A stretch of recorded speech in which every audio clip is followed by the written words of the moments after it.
Here's why I think conservatism is dying out.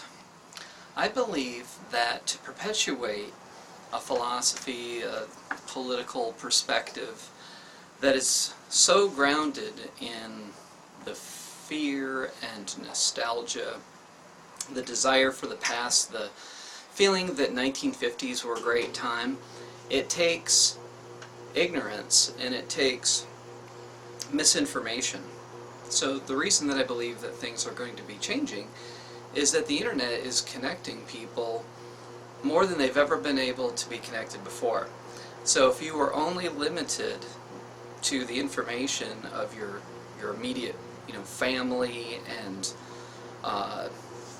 local library resources immediately available to you in your community, then that can be a very limiting amount of information.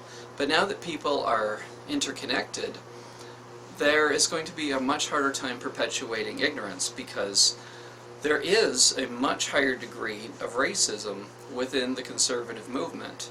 That hardly means that everyone who identifies as a conservative is a racist, but it is much more prominent. And that is part of the 1950s dream, the nostalgia of like little clean white neighborhoods and little rigid rituals that keep everything in place and so forth. So I think that things are just going to be dying out now that more information is available. But there is a flip side to that, which is narrowcasting, and I think that may be a term that others have used, but this concept of really limiting the information that you get.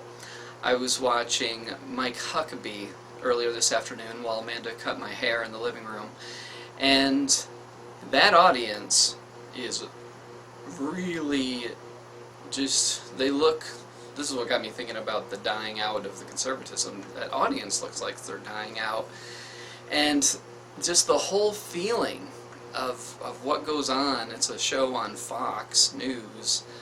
Mike Huckabee hosts and plays music and talks about things, and it is just, it feels like it's connected to death to me on an energetic level.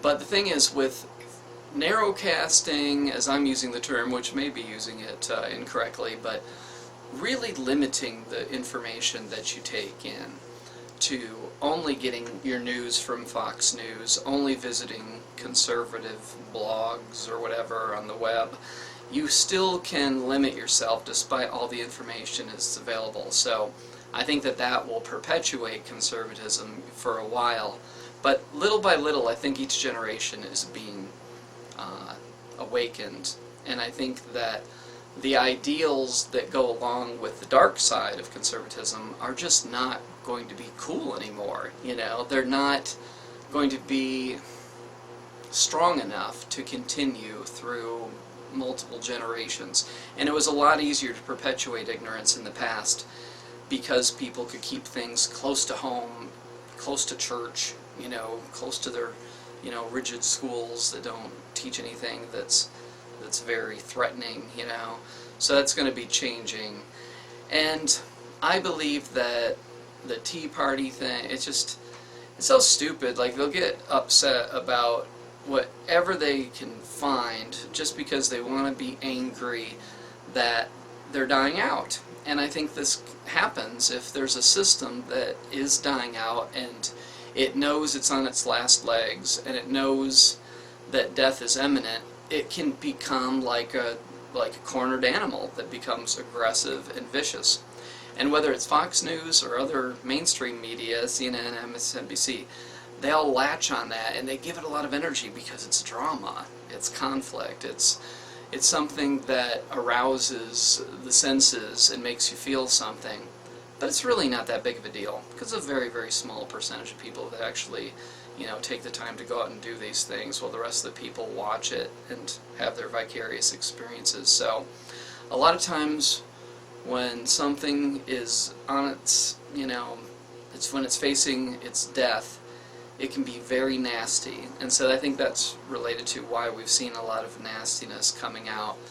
But I would say, to those of you who are more progressively minded, and to those of you that are disgusted by the kind of racist undertones and Nazi comparisons and the ignorance that it takes to compare Obama to Hitler and all that stuff like that, I'd say don't get too concerned about it, because it's a small percentage of a dying race.